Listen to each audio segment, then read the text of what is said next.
Muzaffar aka, assalomu alaykum. Yaxshimisiz? Rahmat. Urganchga ham olib keldingiz. Baravar. Xo'p, endi bu mijozimiz haqida aytib o'tsangiz. Bu mijozimiz 2025-yil mana shu chiroyli va hashamatli uyga 14 ta eshik qo'yib berganmiz.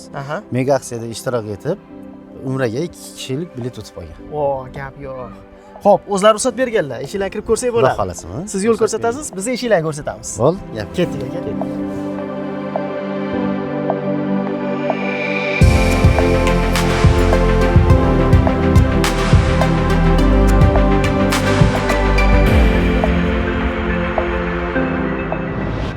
Aka, yaxshi chiqibdi-yu, uyda ichki remontlari ham, eshiklari ham. Nimaga endi mijozimizdan gap eshitdingiz? Yo'q, men gap eshitmadim.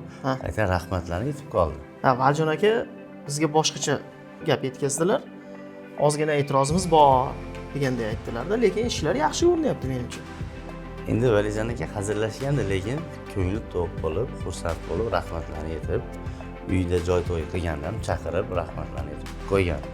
Endi o'zlari hozir kelib qolsa kerak, kelsalar o'zlaridan aniqlashtiramiz lekin. Xo'p, uy zo'r chiqqan rostdan ham. Siz bu uyda mana shu eshik o'rnatilishidan oldin uy ichki interyeri remont bo'layotgan paytda shu kelganmisiz? Обязательно kelganmiz.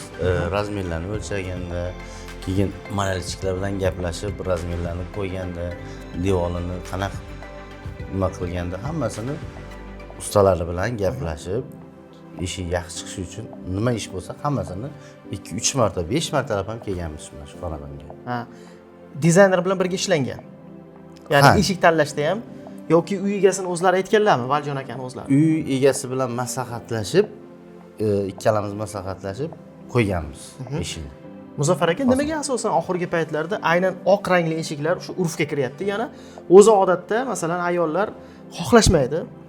Kir bo'lib qoladi, chang bo'lib qoladi, sal dog'lar ham bilinib qoladi, ya'ni sotib qo'yadi degan ma'noda oq eshiklarni biroz ignor qilishardi. Lekin oxirgi shu 1-2 yilda ko'ryapman, hamma oq eshiklarni tanlayapti. Shu tanlayotganlar orasida mana kuzatib o'tirganlarning o'zlari ham bor. Vaholanki 3-4 yil oldin ko'pchilik o'sha yog'och rangli eshiklardan foydalanardi, tanlashardi. Bunga nimaga e'tibor ko'payibdi? Endi hozir minimalizmga o'tyapti. Hozir bu uyimiz ham minimalizm. Ortiqcha bezaklar yo'q. Ortiqchasi yo'q. Hammasi chiroyli. Shuning uchun oq hamma narsaga yarashgani uchun ham oq tanlangan. Eshiklarni ko'rgan bo'lsangiz, mana oynasiz bor, mana faqat o'sha apqilat aylangan. Bezak apqilat. Bezaklari yo'q boshqa. Oddiy solidni ko'rsatadi. Nechta bu uy uchun nechta eshik tayyorlangan? Jami 14 ta eshik qo'yib berganmiz. 7 tasi mana shu MDF shifondan qilib berganmiz. 7 ta eshikni skrit eshikdan qo'yganmiz. Aytgandalar, shu adashmasam tepadagi eshik bo'yicha e'tiroz bildirdim degandalar, shuni chiqib ko'raylik. Bo'ldi, bemalol ko'raylik. Balki bordir rostdan ham e'tiroz, o'rinli bo'lishi ham mumkin.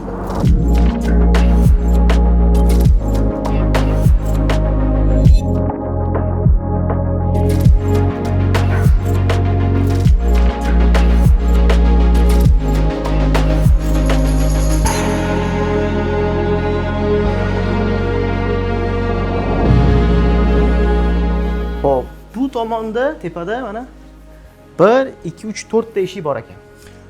Bu 4 ta eshigimiz, keyin bular ichkarisida yana 2 ta eshiklar bor, spalning ichida. Ichki eshiklar bor. Endi bu spalni bo'lgandan keyin bir uyga hozir yashayapti uy egalari, shuning uchun iloji bo'lsa kirmay qo'yganimiz ham ma'qul. O'sha o'zlarining xohishlariga ko'ra, ko'pchilik mijoz xohishiga ko'ra eshik yopiq emas, ochiqroq holatda ham bo'lishi mumkinmi? Endi bo'lishi mumkin. Endi uy egalari shu gulxo'y qo'yganimiz ma'qul spalniga deb maslahatlashib, gulxo'yni oynasidan qo'yganmiz. Aka, mana bu ustqushlar rangi nimaga qarab tanlanadi? Endi buni ajralib turishi uchun, aksessuar ko'rinishi uchun petlalari bilan bir xil rangda qo'yganmiz. Hozir bunga oqni qo'ysak, oq o'zi oq bormi? Bor, bor. Lekin aksessuar oddiy ko'rinib turgani chiroyli ko'rinadi. Perillalarni qoralari bilan qo'shib ketgan. Lekin men bitta narsaga hayron qolyapman, Valjon aka aytgan eshik qaysi ekan? Bumi yo'q? Balkim mana buda. Sizga aytganlar shuni. Yo, siz hazilga yo'yapsiz, lekin to'g'risi menga aytganlarda men ishondim. Xo'p, hammasi joyida.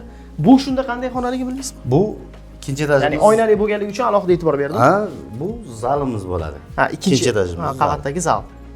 Bu yoq tomondan ko'ra mana bu tomondagi manzarani bitta ko'rsatib yuboramiz. Gap bo'lishi mumkin emas. O'tiradigan hol qismi shunchaki kichkina kelib dam oladigan uyning bir qismi desak ham bo'ladi. Uyutni ko'rib uzatgan. O'zi uy odatda inson ishdan charchab kelgandan keyin dam oladigan bo'lishi kerak. Har bir xonasidan inson qaysidir ma'noda zavq olish kerak, dam olish kerak, miya dam olish kerak. Mana shunaqa qism bor uyda. O'zi har bir xonasi shunday, lekin mana bu qism shunchaki klass. Qo'li zo'r chiqqan.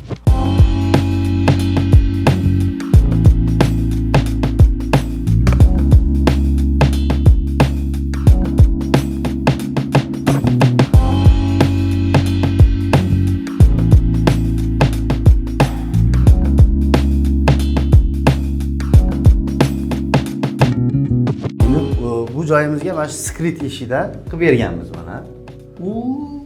Devori bilan oynalari tosh oyna bilan qilib, hammasi.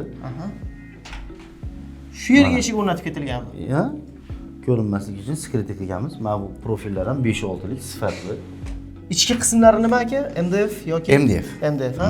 Faqat tashqarisini tosh oyna bilan mana shunaqa qilib, komplekt qilib berganmiz. Yana qanaqa holatda joylashtirish mumkin aka? Masalan, bunda oyna o'rnatilgan ekan. Oyna bambu panel qilsak bo'ladi ustini, krashini, devor bilan rangini patqaklasak qilib qo'yarsak ham bo'ladi ustiga. Bu skritni uyni xohlagan narsa bilan qoplasa bo'ladi ustini. Aka, muzlatgich ichidan ham devor olish. Endi uni ham o'ylab qilsak bo'ladi. Bitta yo'li kerak-da shunaqa. Topamiz uni. Sal charchaganimda keliningizdan boshqa joyga o'tib ketishim kerak-da. Topiladi. Hop, shunaqa imkoniyatlar bor deng sizda. Ya'ni har qanday devordan eshik ishlab chiqish, o'sha holatga qarab moslashtiraman. Shu uyni dizayniga moslab, ko'rinmaydigan skriti desa shunaqa qilib, har xil variantimiz bor. Shu klientning o'zi ko'nglini topib qilib hammasini. Buni ham o'zlari tanladilarmi? Mana shunday katta oyna bilan tayyorlab bering deb. Devoriga bir devorimga oyna qo'yaman dedi, tosh oyna dedi. Shuni yechim qilib bergin dedi. Shu bilan skriti qilib, ustiga ham tosh oyna qilib berganmiz. Ko'rganlar baribir o'zlarida ham qanaqadir taklif bo'ladi-yu, yoki mijozdan yoki sizdan keyingi safarga men uchun bitta taklif bor. Balki yechim bo'lar, balki bo'lmas. Meni bu qadar aynan eshik borasida bilimim sizniki qadar emas. Mana shu tutqichni balki keyingi safariga qandaydir bir usul bilan o'ziga o'rnatib ketiladigan bo'lsa, ya'ni umuman nuqsoni ko'rinmaydigan bo'lsa, bu eshik yana ham klass bo'larmikin deb o'yladim. Uni ham variantini o'ylab ko'rganmiz. Buni qilmay bosganda ochiladigan variantlarni ham o'ylab ko'rganmiz, lekin ichkaridan ochilmaydi keyinda o'sha tutqichi bo'lib. Qolib ketsin ichkarida. Zo'r, yaxshi. Mendan oldin o'ylab ko'rgan ekansizlar. Endi tepaga chiqamiz aka. O'zlaridan so'rab ko'ramiz. Muzaffar aka, choyingiz qoldimi? Choy ham tugadi. Tugadimi? Valjon akani kutaverib to'g'risi. Soat ham kechib qoldi. Menimcha ish bilan to'xtab qoldilar shekilli. Kelaman dedi, ish bilan chiqib qolgan bu. Eshikni ham topa olmadik. O'sha nuqsonli eshikni ham. Endi yana bir mehmon bo'lib chaqiramiz-da, shunda toparmiz Valjon akani. Ya aka, hazillashdim. To'g'risi hazil bu. Hammasi Valjon aka bilan gaplashdik, kelishdan oldin o'zlarini ishlari chiqib qolganligi uchun xabar yozib qo'ydilar. Lekin hech qanaqa nuqsonli ishi yo'q edi. Bu hazil edi. Hammasi zo'r chiqqan deb xabar ham yozgandilar o'zlari. Shuning uchun keldik, mana eshiklarni ko'rsatdik. Xiva shahridagi sayohatimiz mana shu yerda tugayapti. Sizning fikrlaringiz bormi? Eshik tanlash borasida uy qurayotganlarda, yangi uy qurayotganlarga tavsiyalaringiz? Endi yangi uy qurilayotganda eshikni oxiriga emas, aytganimizdek boshida planlashtirib, qanaqa razmerda maslahatlashib, bemalol telefonimiz 24/7 yonib turadi. Bemalol gaplashib. Ajratilgan byudjetning eng oxirgi shaqalarini emas, aksincha o'sha byudjetning asosiy qismi sifatida ko'rib, eshiklarni tanlash kerak demoqchisiz. To'g'ri. To'ppa-to'g'ri bu tavsiyaga qo'shilamiz va qo'shilganlar bo'lsa izohlarda like, bemalol izohlarda komment, plyuslarni bosib ketishingiz mumkin. Xullas, biz har doimgidek sizga eng yaxshilarini tavsiya etamiz. Biz sizga mukammal taklif beramiz. Biz siz istagan o'lchamda, siz istagan dizaynda va siz istagan mukammallikda har doimgidek eshiklarni tayyorlab beramiz. Akbar Rich, ko'ngil tinch. Yashil. Elar aka, yana bir narsa. Qarang, o'tgan yil 25-yil bizada mega aksiya 234 o'tkazildi. O'shanda 2 kishilik umraga bilet ham yutib olgan Valijon aka. Yo'q-e? Voy. Ham eshik, ham sayohat umraga, ziyoratga. Nasibada qarang. Borib, chiroyli qilib, ibodatlarni qilib, rahmatlarni aytib. O'zim e'tibor berganman. Kompaniya bunaqa aksiyalarni juda ham ko'p o'tkazib turadi. Ya'ni mijozlarni qo'llab-quvvatlash qismiga alohida e'tibor berishadi. Bunisiga alohida respekt. Salomat bo'ling.